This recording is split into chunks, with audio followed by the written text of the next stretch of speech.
Hey fellow scientists, my name is Summit. I am from Santa Cruz County Outdoor Science School, and right now I am in a redwood forest.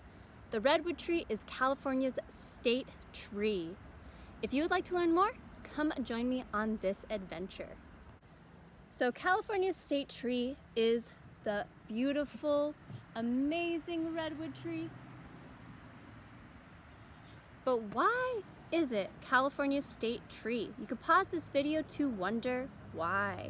So I have wondered myself what makes the redwood tree so special, and so I have been looking at the redwood trees, and I have looked up and up and up, and I have noticed that I can't even see the top of redwood trees when I try to look up. What do you notice when you look at redwood trees?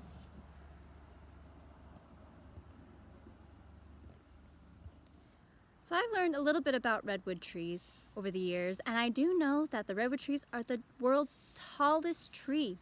And I also know that at their oldest and biggest, that multiple people would go around the tree and try to hug it to see how many people could fit around them. Now, when I look at these trees, they are pretty young redwood trees, but I wonder how many people could still fit around them. I don't even know if I could fit around these trees. What questions do you have? What do you wonder about these redwood trees? So when I get close to this redwood tree and I try to feel its bark, it feels almost spongy. And so this bark of the redwood reminds me of a sponge. What does the bark of a redwood tree remind you of? When I look closer at the ground of a redwood tree, I feel the ground itself, and it's so soft, almost like a nice cozy bed.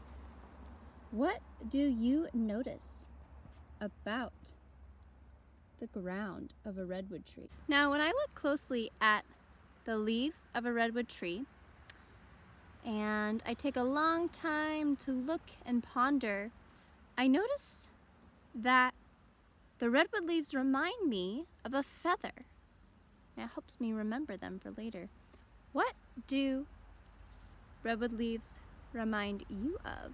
These are two different leaves that look a little different, but they are from the same tree.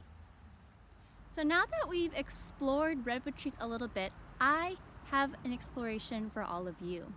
If you have the opportunity at home, you look outside your window and you see just one tree, I want you to go and take a look at that tree and see what exactly you can observe and explore, because we're all scientists here, and the best part about being a scientist is we get to observe and learn from those observations. Now, if you can't find a tree, that's fine. You can always draw a tree or maybe look one up, but I would ask, if you can, find a tree and answer these questions. What do you notice? For example, what do you notice about the bark of the tree? We noticed that redwood tree bark was soft. What does this tree's bark feel like? What do you wonder? We wondered about the size of a redwood tree. Now, what questions do you have about this new tree? And what does it remind you of? We noticed the redwood leaves look like feathers. What do the feathers of your tree remind you of? Thank you so much for joining me to explore the redwood trees, and I hope you have a great rest of your day.